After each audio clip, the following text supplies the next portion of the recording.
Welcome to In the Dark, and today I'm going to talk about Godzilla and the MonsterVerse.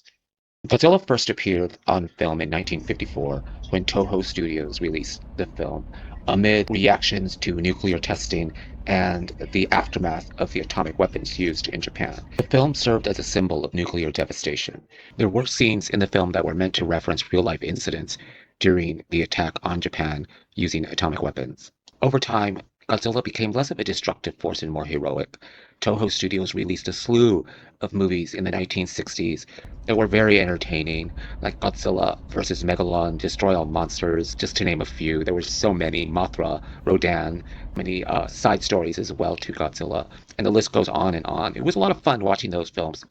As it evolved, it became more of a action science fiction phenomenon as we moved into the MonsterVerse here in the 2020s. Of course, during the evolution of the monster, Godzilla has taken on many forms.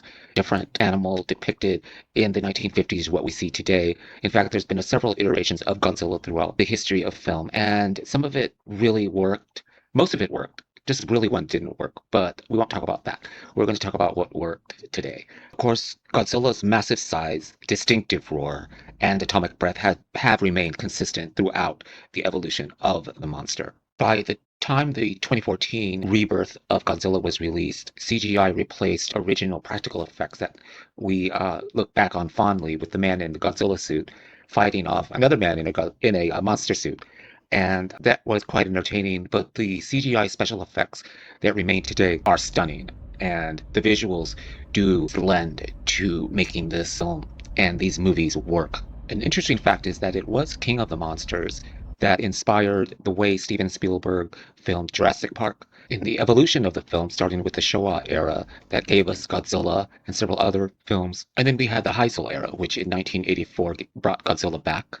In the return of Godzilla, Reiwa era, which is 2016 to present, has given us some amazing Godzilla movies, starting with Shin Godzilla, and finally, most recently, was Godzilla Minus One, which is by far the best Godzilla film ever made. It actually received Godzilla's first Academy Award, which is very exciting because we're going to have Godzilla Minus Zero coming up later on this year, which I'm really looking forward to, and I think it's going to be received very well. Now, Legendary Pictures has given us the American MonsterVerse, which started with Godzilla in 2014, and we've had Godzilla vs. Kong and Godzilla King of the Monsters, which brought us Rodan, Mothra, and King Ghidorah.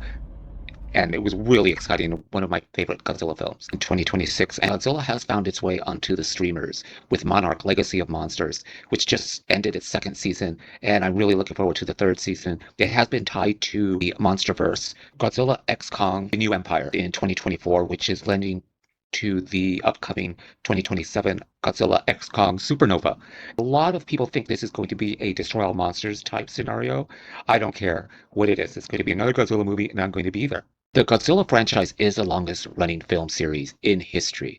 It began in 1954 and continues through 2027, and it sees no slowing down. Godzilla remains one of the most recognizable global icons and intellectual property. The cultural footprint is vast, influencing film, music such as Blue Oyster Cult's Godzilla, even literature, gaming, and everyday language. Godzilla remains a force in the dark.